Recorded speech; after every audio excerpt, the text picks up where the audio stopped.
you're new here, my name's Rachel Urquhart. I'm an artist and illustrator from Australia, and today I'm going to take you on a bit of a drawing and exploring adventure and have a little chat about artistic style, where it comes from, what makes it up, how we develop it and explore it. So I recently did some exploring around the Boorkoom campgrounds because we don't gatekeep here. It's a beautiful place to visit on Australia's east coast. It's a really cool campground because there's only a limited number of spots there, so you get a really sort of remote and isolated feeling, but there is a really cute little village down the road, Woolide, that you can easily go visit. And if you go at the right time of year, there's all these beautiful flannel flowers everywhere as well. So while I was on this little weekend away, it made me reflect a little bit on the things that make up our artistic style, where it comes from, how we explore it and keep growing. And one of the main things that came to mind was that it really comes from our environment and from what we're exposed to over and over again every day with consistency. I think maybe I've been reading a little bit of too much Atomic Habits, thinking about how it is the small little things we do every day that make up who we are in a big way, or what our life is in a big way. It's the same thing with artistic style. It's those little things that we consume day after day after day that contribute and come out in our work and ultimately become the representation of our artistic style. So we know it by the presence of those little things that we're exposed to, but we could also recognise what our artistic style might be by the things that we're drawn to.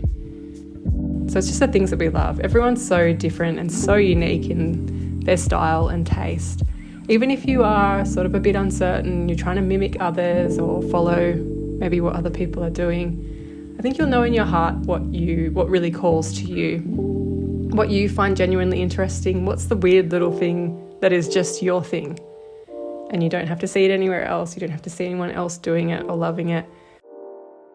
The other element of style is not just how you execute your work, but the content of the work. So your symbology, your visual language. I think that's a really strong part of my work because it is really kind of literal. It's not very abstract at all. So the symbols and the images that turn up in there are really a big part of what my visual language is.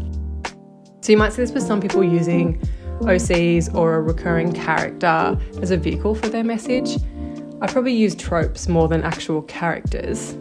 So these sort of tropes or environments or landscapes, things like the coast, rural or farming themes, horses of course, the cosmos like space, stars, and most broadly nature.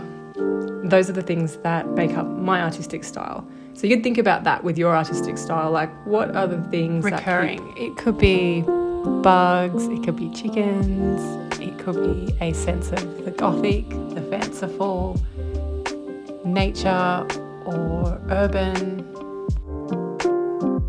I suppose a unique part of my work is that I am at an intersection of living on a farm and living by the coast.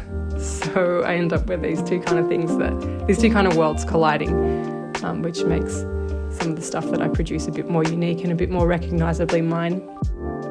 But I think you'll find as you're working on your art too and trying to figure out your style is that these things are really deeply rooted. They're often things that you've loved since you were a kid, especially for me. I find that these things are things that I have loved since I was a child.